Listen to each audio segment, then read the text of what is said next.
Welcome to My Weekly Mixtape, a podcast that takes the classic mixtape approach to building a modern playlist. I'm your host, Brian Colburn. Joining me tonight as guest curator is Pantheon Podcast Network mate Jesse Jackson, host of the Set Lusting Bruce podcast. Jesse, thank you so much for joining me tonight, man. Well, Brian, I had a blast when you joined me and we talked about Petty and your podcast. And so I am thrilled that you're letting me hang out with you. I think we're going to have a fun discussion tonight. I am so nervous about our discussion tonight, but we'll get into that in a few minutes because being you're a first-time guest, I get to ask you my first-time guest question, which is, Jesse, what does the word mixtape mean to you? So mixtapes to me bring to mind two things. One, you've got your either portable or actual stereo with two cassette tape decks where you could mix, you could record off one and the other. Also, I am of the age that you used to have the little bitty cassette recorder that kind of looks like a brick, and you push the two buttons and you would have it next to the radio. And you're like, oh, I want this song. So you would not always get, because you wouldn't know. And then sometimes, like the song Color My World with Chicago, you would get it at the beginning. And then right before the DJ would go, Color My World on KLOU as time goes on. So the mixtape to me is that I remember. And then when you could go to burning CDs, that was a whole boy. That was like, okay, we've gone to mixtape 2.0, right? Where you could go, where you get that and burn it. So that's what it means to me. This idea of doing your own personalized, once again, I'm gonna show my age, K-Tel record. I grew up with the K-Tel records on the TV, the best of the hits, and you could buy this cassette or 8-track with these different collections of songs on it. So that's what it means to me. Well, tonight we have the challenge. I'll do this K-Tel record style. We're going to be talking Bruce Springsteen's 21 studio albums, 23 live albums, multiple B-sides, soundtrack songs, and compilations, and we're whittling it down to 20 songs. I'm picturing song titles just scrolling endlessly up the screen right now, and I am trying to think, oh my God, what have we just got ourselves into? Now, Jesse, you host a podcast that is dedicated to all things Bruce Springsteen. So I'd love to know what your goal is for tonight's mixtape in terms of balancing the hit songs, songs that are important to his legacy, as well as personal favorites and maybe some deep cuts. So one of the things you and I brought up in our pre-show discussion, to pull the curtain back, is you can't even get one song per album. Some of our podcast brethrens have that show where you go through, you pick one song per album. We can't even do that. Yeah, Jason Whistle over at There Can Only Be One is smiling right now. Yes. And you have to understand, you can't, you ask, what am I thinking? I'm hoping that my regular listeners don't get too PO'd at me, because the discussion is going to be, how can you leave blank off a Springsteen mixtape? So there is a lot of discussion on what do we do. One of the things that I always bring up there, on East Ray Radio, which is the Sirius XM dedicated to Bruce, they have a segment called Be the Boss, where you pick 5 songs and you send into them and you're the DJ. And I always say, don't waste a slot on Thunder Road and Born to Run. You know everyone's going to pick Thunder Road and Born to Run. So that gives you another spot. How do you do a mixtape without Thunder Road and Born to Run? Maybe as we go through this, we might, right? But I think we're trying to serve many masters. And I love your premise, Brian, is that we are going to, where you're a Springsteen newbie, this will give you a feeling of what his career is. And if you're a Springsteen fanatic, we're going to try to hit as many of the highlights as we can. And somewhere in the middle, we're going to come up with our 20 songs.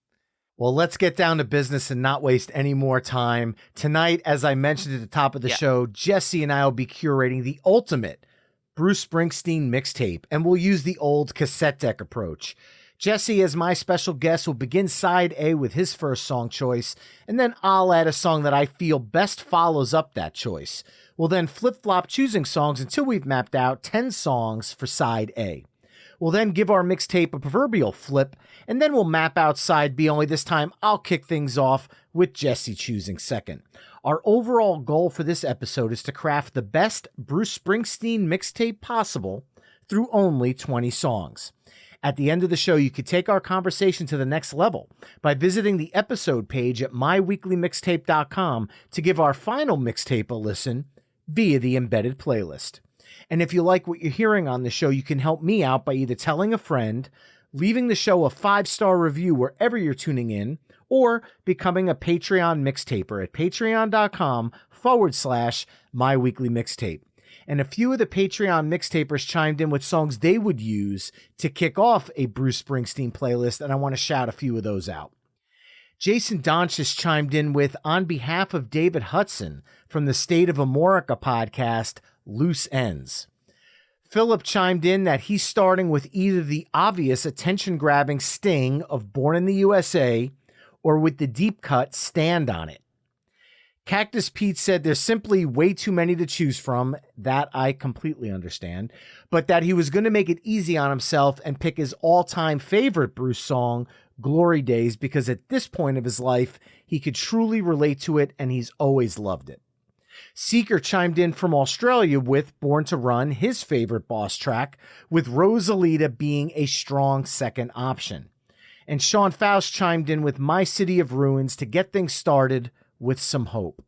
So Jesse, right then and there, we have a nice spectrum of musical food for thought out in the atmosphere. So I'm going to officially press the record button on our mixtape and turn the floor over to you. Why don't you dive into the song you chose to kick off side A? So a few years ago, Bruce put out the River box set, and included in that box set was the original single album. Bruce actually had The River was going to be a single album. It was totally mixed and done, and then they decided no, it needed to be a 2 album. One of the outtakes was a song called Meet Me in the City. He did it on Saturday Night Live for that Christmas show that Tina Fey and Amy Poehler hosted.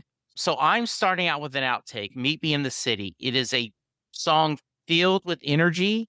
When he was doing the River tour, the second River tour, that was what they would start every show with. So I'm thinking right away, let's start out with energy, start out with something that a song a lot of people may not have heard, but a really great way to say, hey, this mixtape is not full of losers and we're pulling out of here to win. I love the song. Now, anybody that is a Saturday Night Live diehard that watches all the seasons and all the shows will be familiar with this from the live performance, like you said, but it's one of those songs that I listen to and think to myself, how the hell did this first version of The River not get released? Because it's so strong before it became the double album. I don't know what made them think, let's shelve this and start again, because it sounds like a perfectly finished body of work through the whole listen. Absolutely, I agree. You know, one of the things Little Steven says is that if Bruce had wanted to be a pop songwriter, he believes he could have been one of the best pop songwriters of all times because of some of the songs like Fire with the Pointer Sisters and Because the Night from Patti Smith and other songs that he's written for people that if they wanted, he could have done a lot of pop songs, but that wasn't where his heart was. Well, following that up, I am going to go with a song that I think I'm going to jump right on what you said right there, where his heart was. Because to me, 2020's Letter to You was an album that truly came from the heart for Bruce. And I think the song I'm going to pull from that is the song that he was using in the second slot in a lot of his live shows. And to me, an absolute anthem from the new album, one of the most rousing songs on Letters to You, and a live staple ever since, is Ghosts. To me, this song is joy. It's written about members of the E Street Band that are no longer with us, such as Danny Federici and Clarence Clemens. I mean, in the lyrics, you could hear the joy that Bruce had having them in his life, but you can also feel the pain that they're not there with him. And those two things combined together over this rousing, joyous track, two words I've already used, really create this tension, this yin and yang pull from a song that just makes you want to get up and sing to these introspective lyrics that are how he feels about people that he's lost. So it's so conflicting.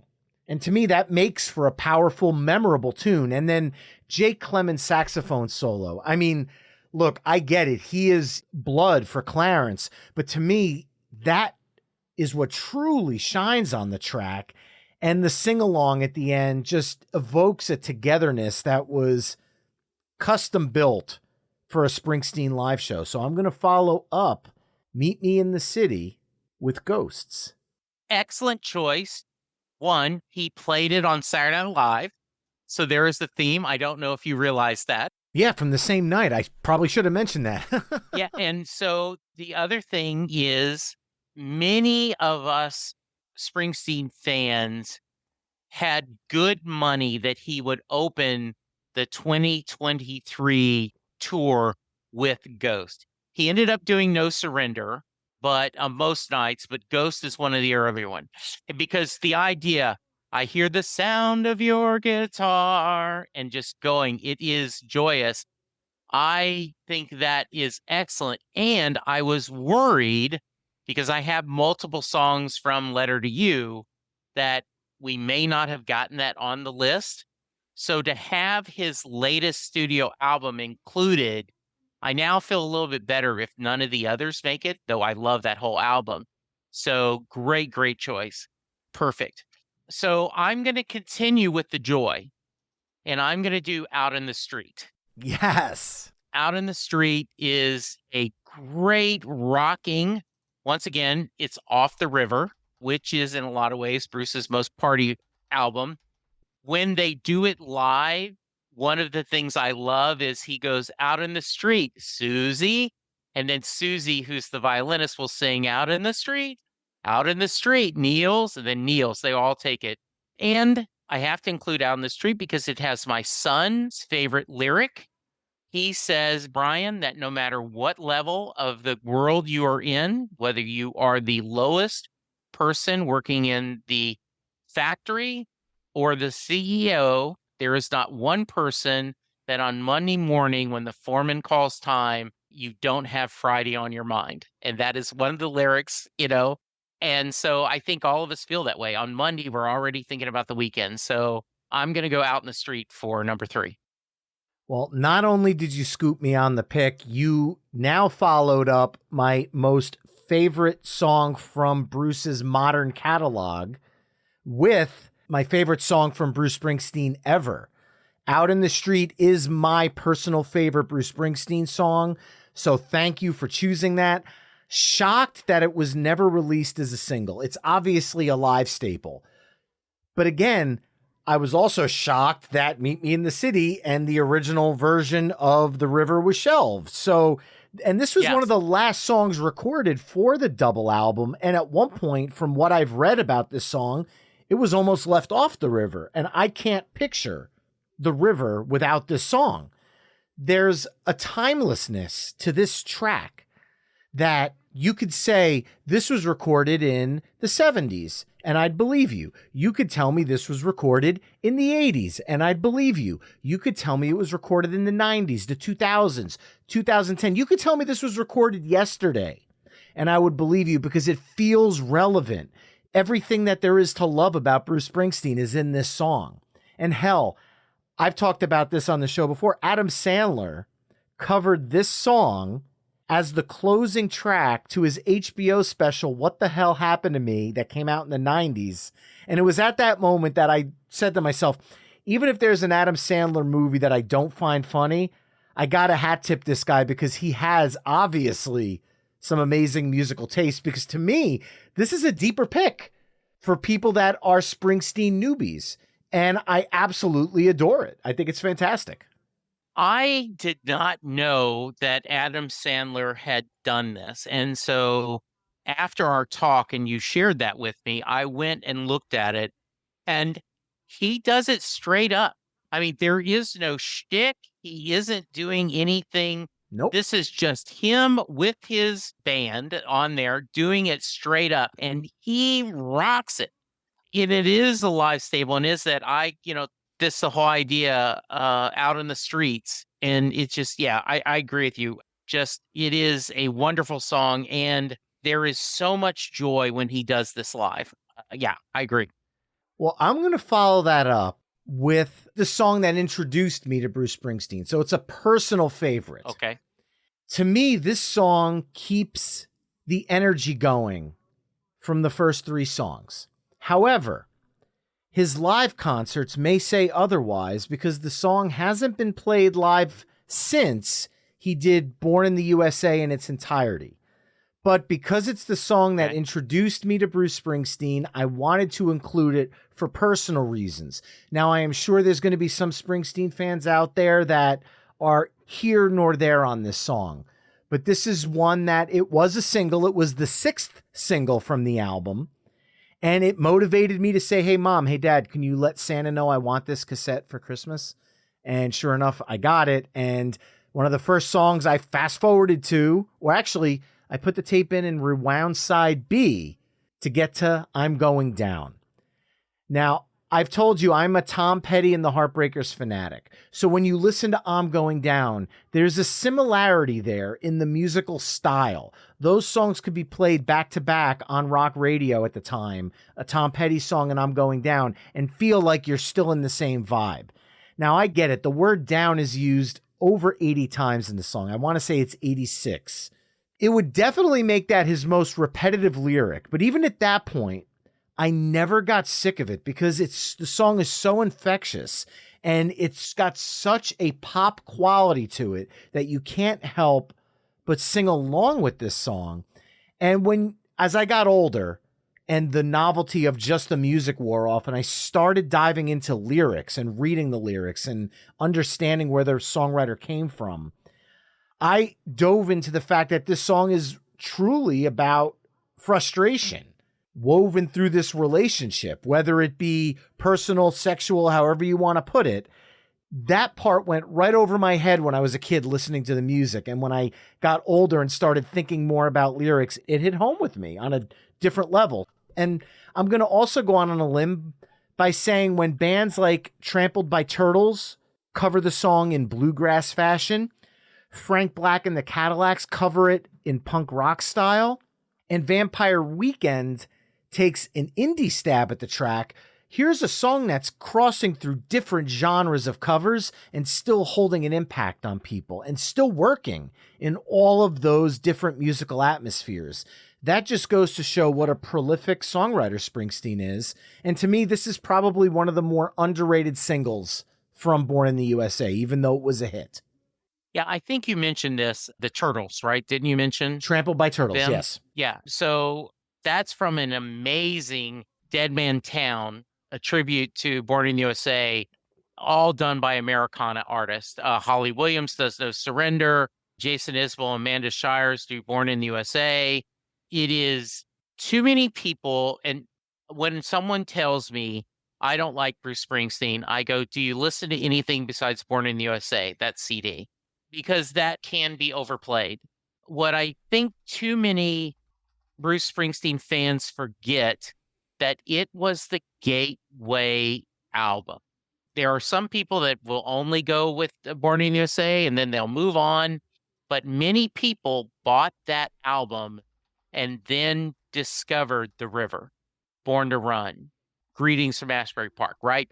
This taught them, I like this guy. And Going Down is one of those that is not as overplayed as You're Much. You're right. It's not normally in the rotation doing it live.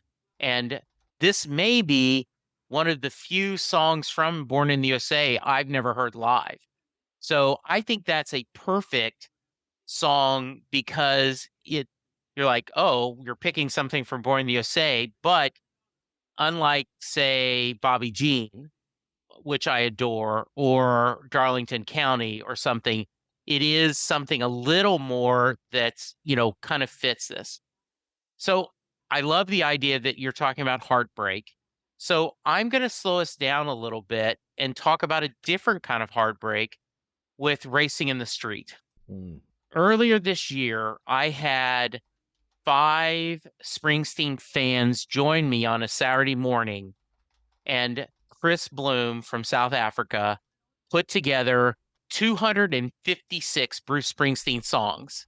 And we did round robin tournament style.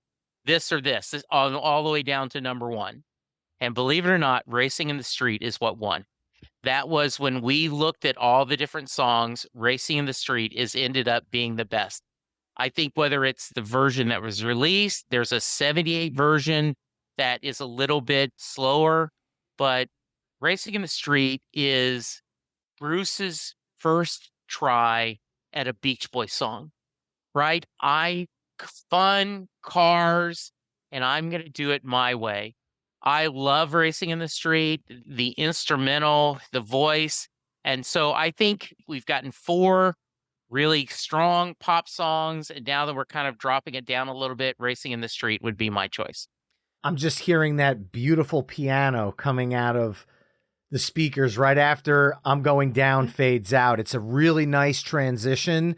And this is truly a beautiful song. You could hear the angst of Darkness on the Edge of Town in Racing in the Streets.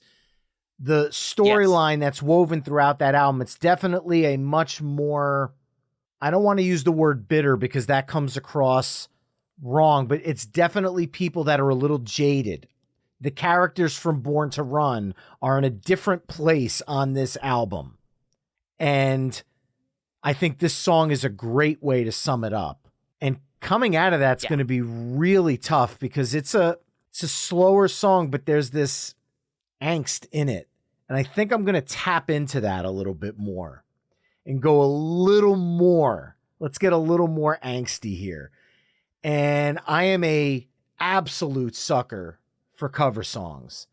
And when I think about cover songs that Bruce did, I think about one in particular, because when I was a child, I had no idea that this was a cover song. It wasn't until I started reading the liner notes.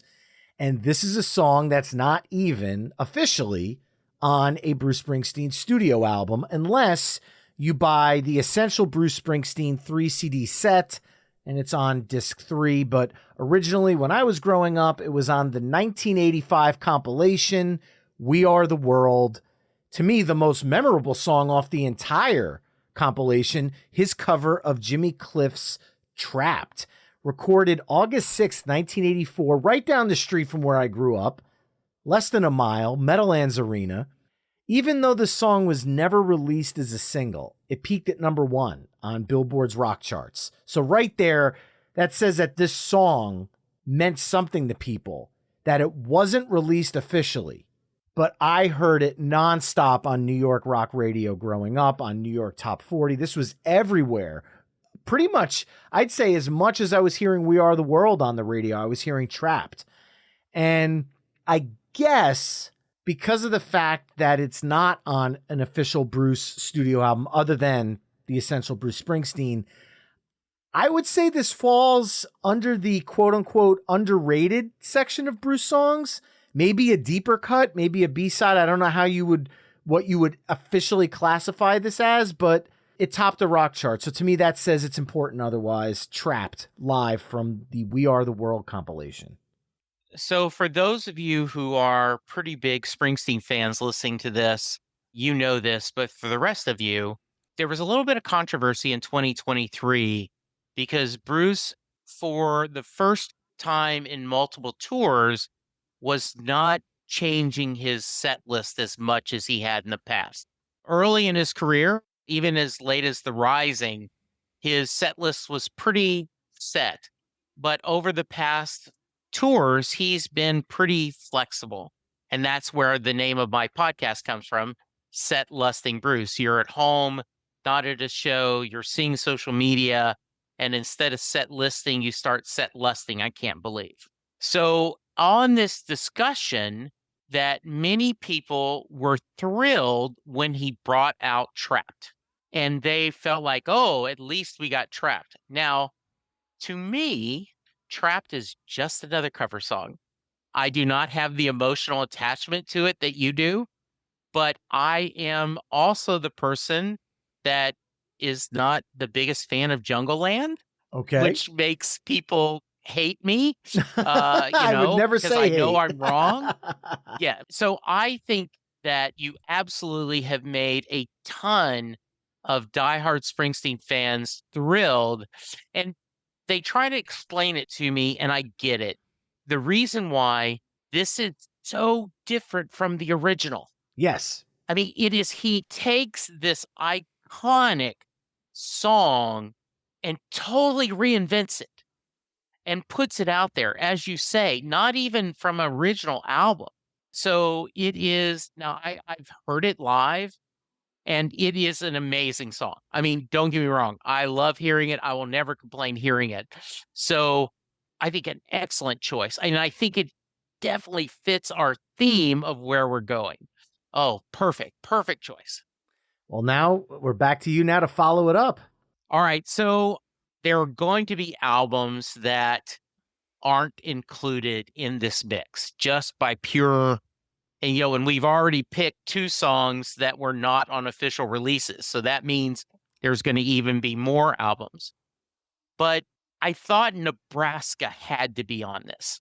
There has to be a song from Nebraska on this, because Nebraska is often people who are into punk, who are into really wild music, will pick Nebraska as their favorite album. Warren Zane was on the podcast earlier this year. He wrote a great book, Deliver Me from Nowhere, The Making of Bruce Springsteen's Nebraska. Anyone who loves music at all, I recommend the book immediately. Go get it. It is a mystery. Why does Bruce Springsteen put out The River? And then 2 albums later, Born in USA. Why did he put this silent little album? And for those of you who may not know, bear with me.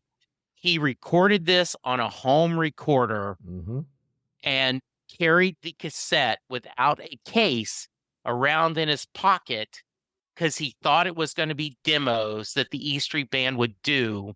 And no one, as success has many fathers, many people have said, but the story most told is Little Steven says, this is the album. You don't need to have us do it. So I'm going to pick Atlantic City. Nice. I think it fits with Trapped. I think Atlantic City is, as you say, you've heard the band cover it. You've heard other people cover it. It is a great song. And you've got that Meet Me in Atlantic City, right? Everything dies, baby. That's a fact. Everything dies, but sometimes comes back. So I think, and one of my favorite personal moments, I was in New Orleans. We were at a kind of a round table, people doing jam session. The lady was passing the hat. I asked, my wife said, go ahead, ask her. And I said, yeah, what are you asking about? And I said, I'm a huge Bruce fan. And she goes, oh, I love it, Atlantic City. I'll do Atlantic City for you. And they did it for me. So I think Atlantic City fits in perfect with our theme. We're a little bit slower, or a little bit. And that way we get Nebraska checked off our list. Fantastic pick. I mean, Rolling Stone, I take what they say with a grain of salt, but sometimes they even manage to get it right. And they ranked it back in 2021 on their 500 best songs of all time. And there's something that you mentioned it, the punk community. This album has a punk spirit to it. When you listen to guys that record albums with acoustic guitars, but with that punk flair, there's almost this outlaw, I don't want to say outlaw country because it's not a country album, but that vibe, that pretense is in the music. I love the DIY fact that it's so simple, a 4-track recorder, and it's so personal, and it's such a powerful moment in between The River and Born in the USA. Music has dynamics in it. And the loudness war has stopped a lot of people, and especially younger kids, from understanding musical dynamics. Where in a song like Stairway to Heaven by Led Zeppelin, the loudest part of the song should not be as audible as the quietest part of the song. And on the original vinyl, when Robert Plant is done at the end saying, and she's buying a stairway to heaven, it is a lot lower than when their full band is blaring. But when you listen to recent remasters of it, it's the same volume. To me, Nebraska is the dynamics of Bruce Springsteen, where The River is high and loud and big, and so is Born in the USA. But Nebraska's the dynamics. And I absolutely love the pick. The other thing, right, is that Warren talks about in the book that often we need to take a step backwards and a moment of reflection before we move forward. And they mention other creative people that have done that. Yeah, and it is a dark album. I mean, the title track is about a serial killer, right? You know, Highway Patrolman, about brothers, you know. There is so much used car, so many wonderful story songs on that. There's just Bruce and his guitar and maybe harmonica. So, yeah, if you've not spent time with Nebraska, I think you should do yourself a favor and spend some time with it, because it is rightly considered a gem. And to follow that up, that's difficult, because I kind of want to go big and loud to, again, with the dynamics at play here. But I think I'm going to do this I'm going to keep this in Jersey, because Trapped was recorded at the Meadowlands Arena. Then you hopped in your car, you drove down the turnpike, got on the Garden State Parkway, and went down to Atlantic City. Now I'm just going to turn around and come straight back to the Meadowlands, and I'm going to go with the title track of Wrecking Ball. My grandfather was part of the labor foreman that helped construct the original Giants Stadium.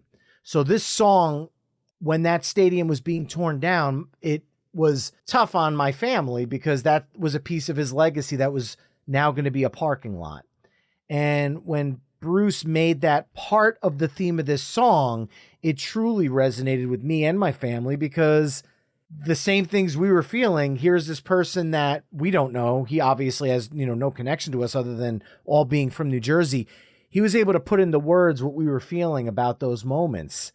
And, just from the opening lyrics, I was raised out of steel here in the swamps of Jersey, some misty years ago. Through the mud and beer and the blood and cheers, I've seen champions come and go. Just poetic. I absolutely love this song. And coming out of Nebraska, there's still a touch musically of this Americana, almost folk vibe that is woven throughout Wrecking Ball. But then the song builds into this massive stadium anthem. So to me, it's a nice transition musically out of Atlantic City, and it keeps us in Jersey. And if you're going to name the album a track on the album, it better be a memorable Bruce Springsteen track. And I think he knocked it out of the park with this one. So I'm following Atlantic City up with Wrecking Ball. I love Wrecking Ball. It is one of my favorite modern era albums. I think there is so much good on there.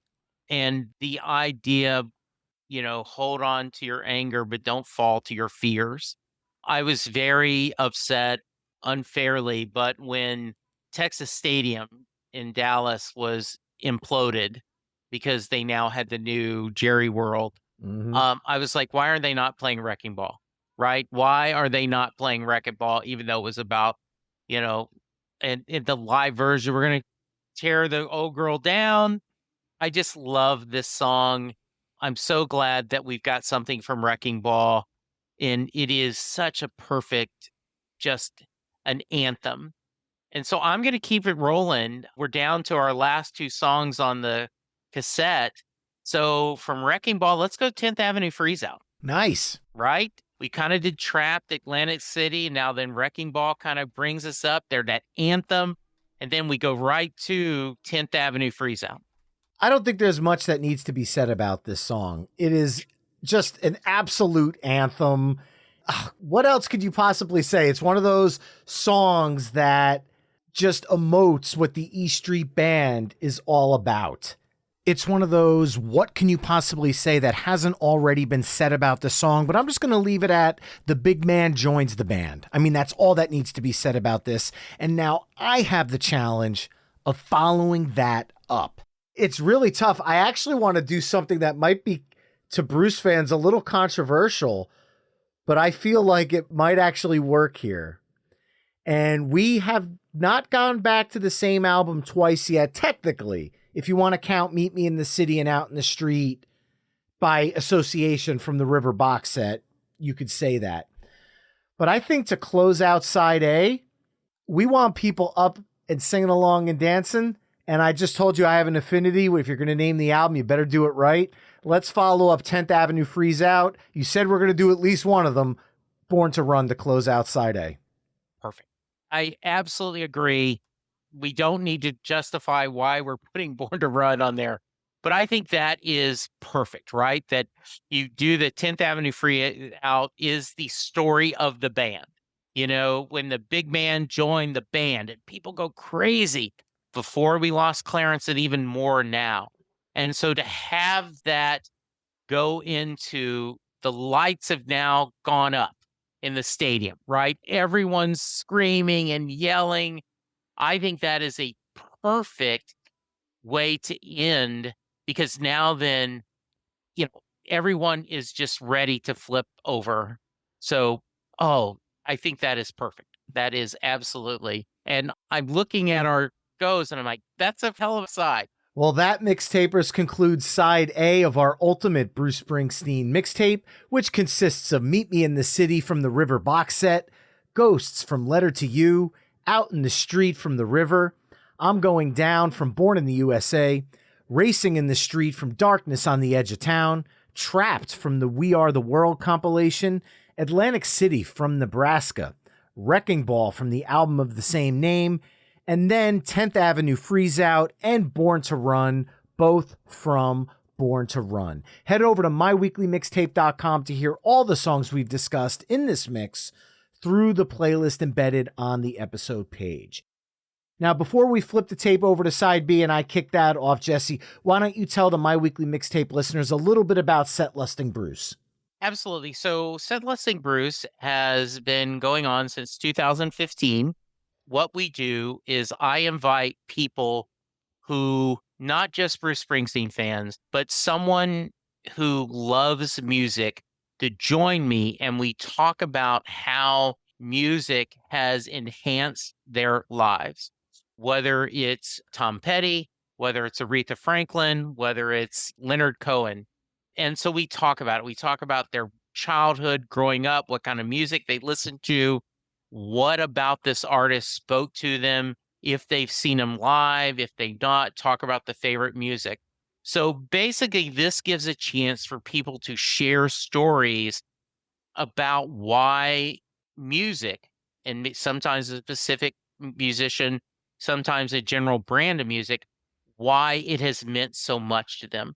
You know, Brian, I believe music helps us mourn, it helps us celebrate, it helps us grieve, it helps us feel joy.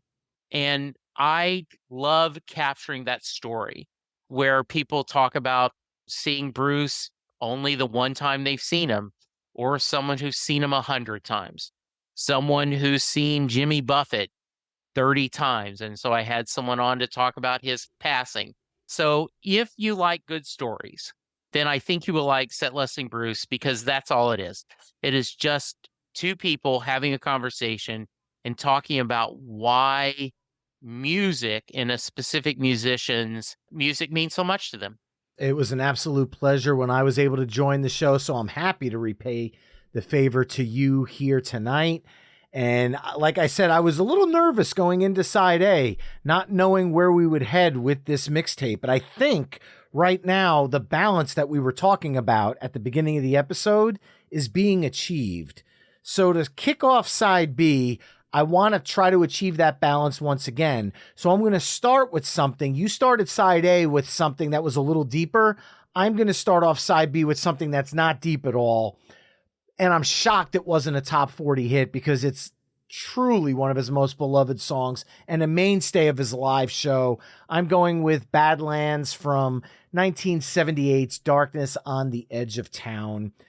I've read and heard other people discuss that, I mentioned this earlier, Darkness reflects the characters of Born to Run getting older and becoming more pessimistic about things. And when you listen to lyrics in Badlands, like poor man wants to be rich, rich man wants to be king, king ain't satisfied till he rules everything, you could feel the pessimism in that song. And over the years, I've loved the relationship that Bruce has had with the Dropkick Murphys. He has guested on a song on one of their albums. They have jammed with him on songs, including American Land from Wrecking Ball. Then Bruce joined Dropkick Murphys virtually for the COVID lockdown show that the Murphys did on the field at Fenway Park, which was truly memorable. And the Dropkick Murphys, during all of that, have covered this song in punk fashion.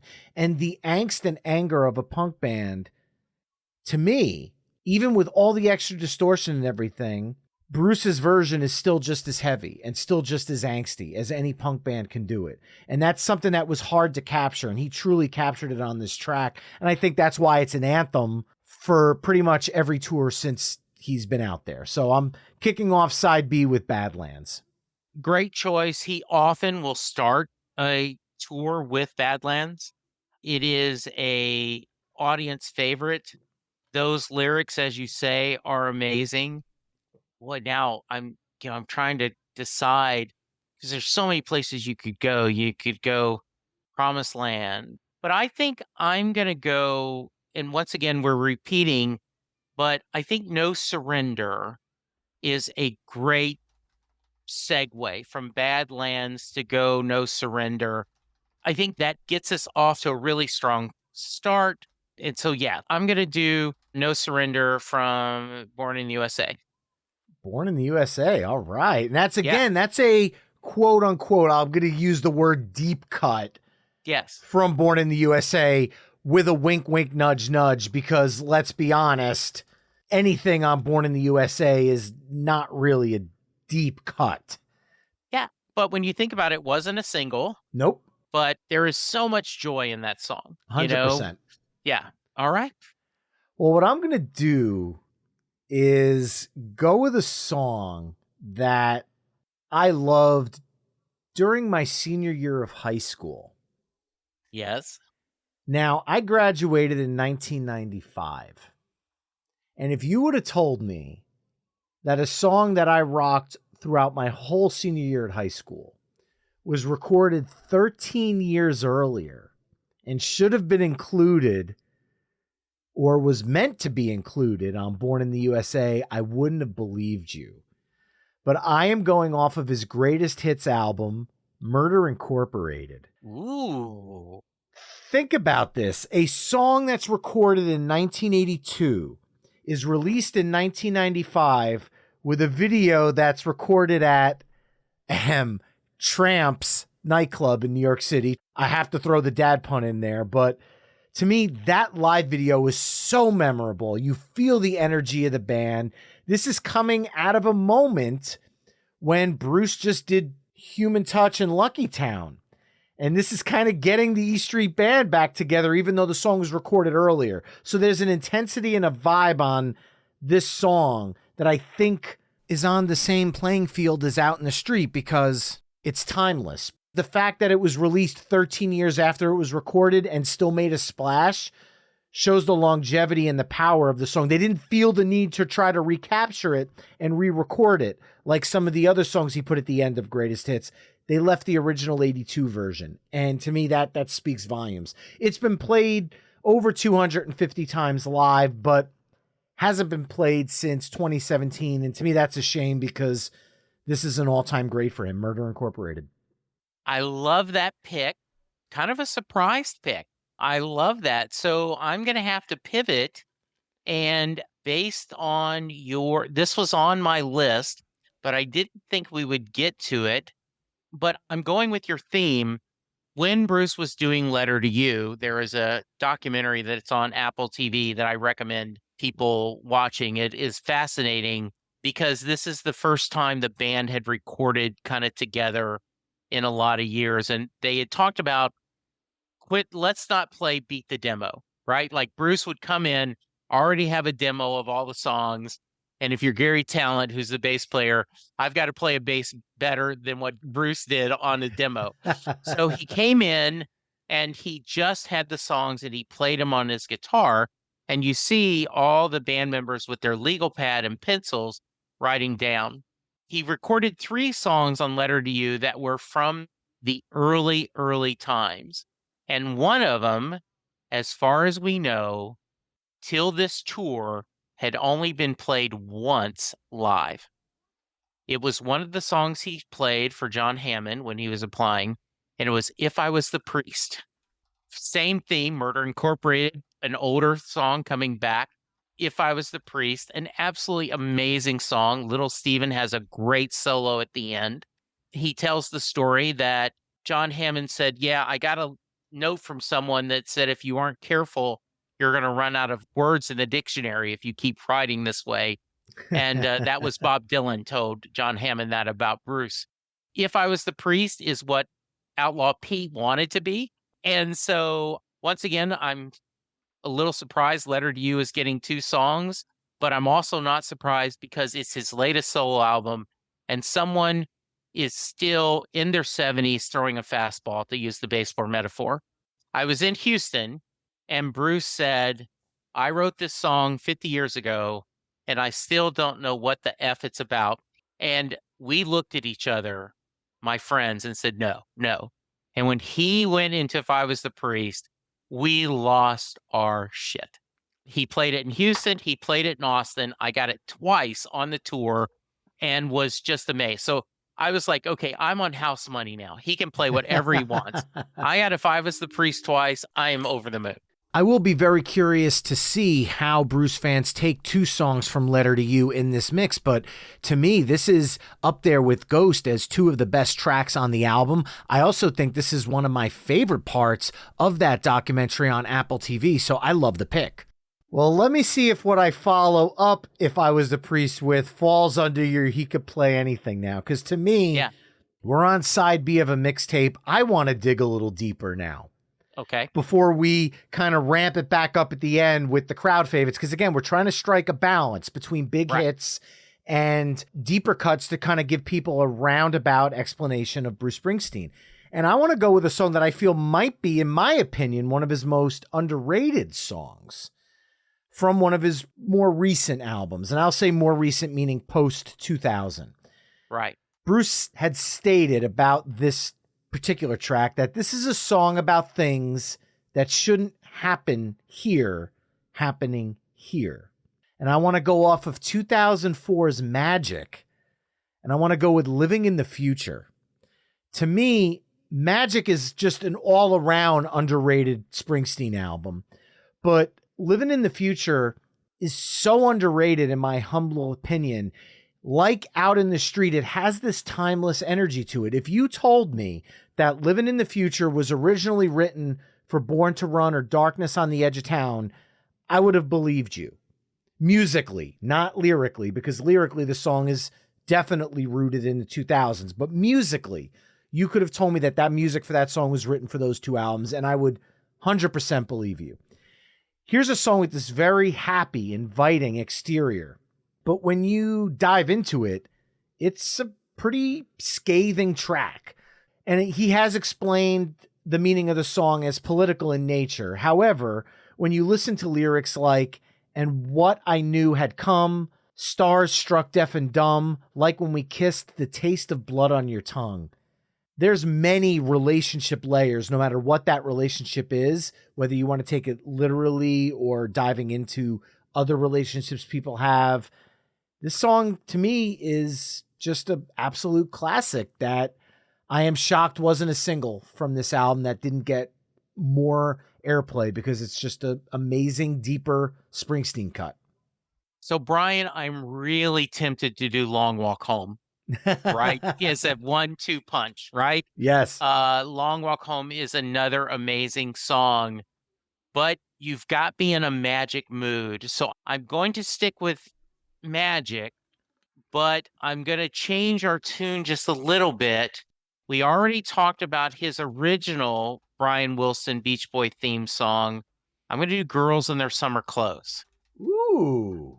Right? Something that I'm sure most people have not heard. It is a very much a version of a Beach Boy song. A lot of wonderful harmonies in it, a lot of strings. I think because they're both from Magic, they are a nice little segue. We are giving a lot of love to, I think we've done a lot of throughout his career. So I'm going to do Girls in Her Summer Clothes because one of my favorite songs. And so I'm going to throw it on there. So I'm going to ask you, as somebody who's hosted a Bruce Springsteen Yeah. podcast, if you say to people, hey, we put together our 20-song Bruce Springsteen list and 2 tracks back-to-back come from Magic, what's the response going to be? I'm being genuine when I ask that. Would they be shocked? Would there be a lot of people that feel the same about this album? So I think there are 2 types of people. There are many fans that believe that Darkness on the Edge of Town, that 78 tour, was the height of the E Street Band. There are people that swear that the tour they had in 78, there was no better tour, and that Darkness was the best album Bruce ever did. Other people say Magic is a unrecognized gem, that many people say that Magic, because it's the modern era, doesn't get as much love as it deserves. Long Walk Home, Living in the Future, Gypsy Biker, I'll Work for Your Love. Heck, Radio Nowhere. Yeah, Radio Nowhere. Absolutely. I could have started this mixtape with Radio Nowhere. I mean, just as easy. That is a song that just gets you up and moving. I'm hoping that we're running out of slots. I was hoping to get something from Western Stars. Don't know if it's going to happen. I have some of them on my thing, but I think people will say it's impossible to get everything on there. And if you're going to have a modern album, it's kind of cool that Magic and Letter to You are both getting some love. Well, we're going to give one more some love right now because I want to go back just a couple of short years prior to Magic. And I want to go with a song that originally was written about Asbury Park. However, after 9/11 and that opening version on the Tribute to Heroes telethon, My City of Ruins became such an important song to me, living just on the other side of the city at that point. I was actually on a bus heading into New York City during 9/11 when things were happening. And when I turned that telethon on and he opened with this song, it spoke to me in words that you could not imagine. I had no idea at the time that the song was just, written a few years prior. I had no idea it was about Asbury Park. To me, Sean Faust had mentioned at the top of the show, this song is about joy. And it's truly the perfect way to close out the Rising. There's a gospel-esque nature of this song. The With These Hands moment is absolutely spine-tingling. And to me, this is going to be always ranked in my probably top 5 of all time. And it could be his most powerful song to me, just from my personal experiences and how this song spoke to me at a time when I needed that joy. And My City of Ruins, I can't picture a Bruce Springsteen 20-song list without it, so I have to include it here. So The Rising is the only song that I have seen. I have gone to Bruce 19 shows, and The Rising is the only song that has been played on all 19 shows. So people ask me, when did you become a Springsteen passionate / obsessive? And there's a couple of moments. I was a fan of everyone, but after 9/11, I turn on the TV for this telethon, this fundraiser, and you see the candles and you hear Bruce, A Prayer for Our Fallen Brothers and Sisters. And when they go into that and you hear that rise up, it chills. Mm-hmm. And then in 2002, I saw The Rising was my first tour, and that was it. I was sold. I was like, I know this is now my guy. This is my band. I will always love the Beach Boys and a lot of other bands, but Bruce is it. And so I absolutely wanted something for The Rising, and My City of Ruins is a perfect choice for that reason. I mean, you're telling that story, and mine was exact. And I think that there are hundreds, if not thousands, of people who saw that and needed that, that feeling of Bruce and then saying, and it feels like it was written for 9/11, but it wasn't. And it's just a perfect song. Yeah, I absolutely agree. Ah, so that was strong. So we got Living in the Future, Girls in the Summer Clothes, My City of Ruins. I think I'm going to try to change our tone a little bit. And I'm going to go Tougher Than the Rest from Tunnel of Love. Oh. I was tempted one step up, but I'm going to do Tougher Than the Rest. If you push me, Tunnel of Love is my favorite Bruce Springsteen album. I just love that album. I think it's an album that as you grow, the album grows with you. You have to have your heart broken a few times to really appreciate the songs. The premise, this is after he had done Born in the USA, and he was married to Julianne Phillips at the time. The marriage was not going well, partly because he did not believe he wasn't worthy of love. And so Tougher Than the Rest is kind of a country song, but I just love that. And I wanted something from that album. So I think My City of Ruins flows through Tougher Than the Rest. This is one of the songs he did on Broadway with Patty. So that's what I'm going to go. Fantastic pick. I'm actually surprised you didn't go with the Broadway version, because that one with Patty is definitely memorable as well. But we haven't really, besides Trapped, we really haven't dove into a lot of live stuff tonight, which is another interesting choice. Put it down. Tougher Than the Rest from Broadway. Oh, you're going to say from Broadway instead. Okay. Yeah. Now that you said that, absolutely. We need to do that. I haven't been thinking which versions, but absolutely Tougher Than the Rest from Broadway is great call, Brian. Well, we have one song each left. Right. And we are talking about decades of massive hits here. I feel like we've gone a little deeper on side B than we did on side A, which is the case on a lot of mixtapes. Because if you've got somebody into your mixtape on side A, side B is where you can kind of try to lure them into other bands you're into or other songs. And to me, I feel like we're giving people a nice mix of stuff from all over his career, but we're at the end of the road here. So I want to put in a song that everybody knows, everybody loves, everyone's going to sing along. And I am so scared to say it because I am afraid of the hardcore fans maybe going, ugh, all at once. But I told you I got Born in the USA for I'm Going Down. And when my first song that I bought the cassette for finished, I heard the opening riff to Glory Days. And to me, those two songs back to back were what made me fall in love with Bruce Springsteen as an artist. And I played those two songs back to back so much as a kid, and I loved them. But as an adult, with kids of my own now, the lyrics mean a lot more to me than they did when I was a kid. Very much the way Cactus Pete said it. I hear this song through a new lens now. My band covers this song when we play. We call it our contractually obligated New Jersey Bruce Springsteen cover song of the night. But it's one that every time we play it, everybody in the room gets up and sings along. And it's one of those songs that I know hardcore fans are probably tired of hearing because it is what made Born in the USA such a big album. And if it's not the reason, it's one of the reasons, because there were so many popular songs from that album. But at the end of the day, there's a lot of people that truly love this song and its endurance and its staying power, that I feel like this kind of balances out the deeper cuts on side B with something that's so big, it kind of makes it a little more even playing field here. I might have gone Dancing in the Dark instead of Glory Days, but I think either one of them, for the longest time, he didn't play either.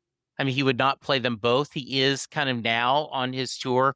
I love Glory Days. I think Glory Days is a song that, as a fan of music, it is hard to get tired of.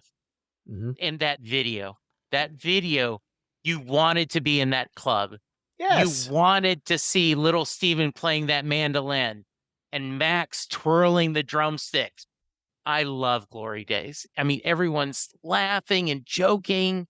And so I agree that that is a really, really perfect next to last song. Well, that's the penultimate. You get to close us out tonight. You kicked us off with Meet Me in the City from the River box set.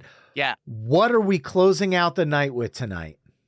So when people ask me, what is your favorite Bruce Springsteen songs? I always say Better Days off his The Other Band, right? Because that song says that life is a journey and you've got to enjoy that journey. And Land of Hope and Dreams. So I saw when I was going to be last, I'm like, okay, Land of Hope and Dreams. I mean, that's how we're going to end, but it's Thunder Road. But it's Thunder Road. It's like, when I think about it, how can you not?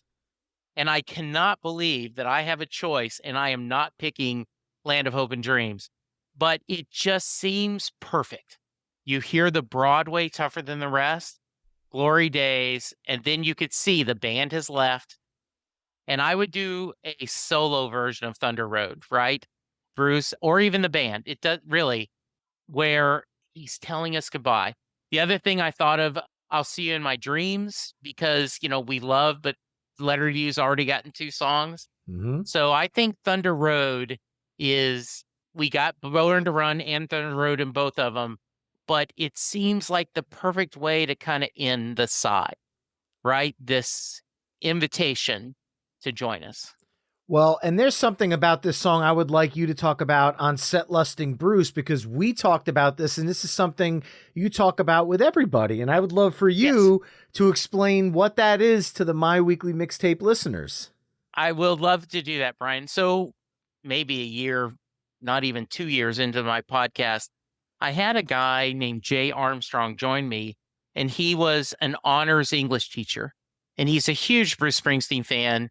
And he talked about that he would give his students the lyrics to Thunder Road, and they would treat it as if it was a poem. They would compare it to like Robert Frost, The Road Not Taken.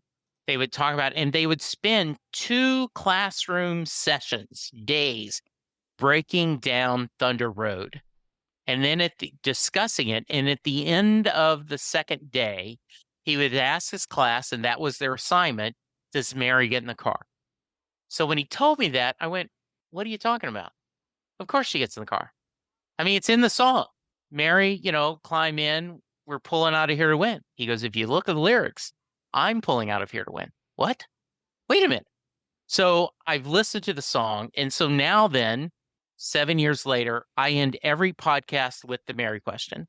I tell my guests beforehand, whether they're a Bruce fan or not, I said, listen to Thunder Road, read the lyrics, and then give your opinion. Does Mary get in the car? Half the people say, yes, she gets in the car. How could she not? And the other half say, no, she's not getting in the car. And they give the reasons why. So that's my homework I give to everyone. And you gave a great answer. But yes, so I remember a few years ago, Joe Montana was on a sports station. And they were talking afterwards what a great guest he was. And they said, how could someone be that nice? He married Miss World, the prettiest girl in the world.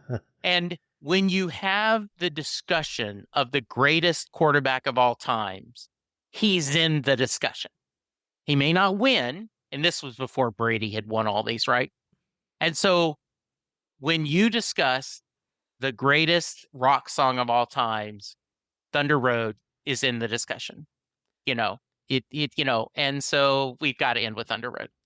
And I will just tease and say, head over to Set Lusting Bruce and listen to my episode if you want to hear my answer. I will not spoil that here. Yes. There you have it, folks. Side B of our ultimate Bruce Springsteen mixtape, which kicked off with Badlands from Darkness on the Edge of Town, No Surrender from Born in the USA, Murder Incorporated from his greatest hits, If I Was the Priest from Letter to You, Living in the Future and Girls in Their Summer Clothes from Magic, My City of Ruins from The Rising, Tougher Than the Rest from the Broadway live album, Glory Days from Born in the USA, and Thunder Road from Born to Run. Head over to myweeklymixtape.com to hear all the songs we've discussed in this mix through the playlist embedded on the episode page.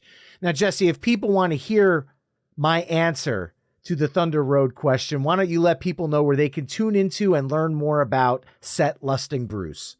Yes, Set Lusting Bruce is a proud part of the Pantheon Podcast Network. I love the fact that I am part of a group that does nothing but music podcasts. Yeah, so if you look for Set Lusting Bruce anywhere where you get your podcast, you can hear us. setlustingbruce@gmail.com is my email address. You can send me. I am currently on Twitter, aka X, at Jesse Jackson DFW. I would love to hear your feedback. I'd love to hear you curse us on what songs we left. I have another 12 that we didn't even get to talk about, right? I mean, we didn't get anything from his first album I had growing up. I'd love something from Western Star. So yeah, this was a lot of fun. And I feel pretty proud of us. I think we did a good job of trying to capture the well-known songs and mixing in with maybe some of those rarities that if you're a casual Springsteen fan, you have not heard, and hopefully it'll make you want to go, well, maybe I should explore more of Bruce music. Amen. And one thing that's the beauty of making mixtapes, there's always time for a volume 2. Jesse, thank you so much for joining me on My Weekly Mixtape. I'm looking forward to continuing our musical relationship through Pantheon, and it was an absolute pleasure having you on tonight. Thank you, Brian. This was a joy. Remember, mixtapers, you can find My Weekly Mixtape on all the social media haunts at My Weekly Mixtape. You can also head to myweeklymixtape.com to check out the full catalog of My Weekly Mixtape episodes. And if you like what you're hearing on the show, you can help me out by either telling a friend, leaving the show a 5-star review wherever you're tuning in, or becoming a Patreon mixtaper at patreon.com/My Weekly Mixtape. That's all for this week. Thanks again for listening, and until next time, enjoy the tunes.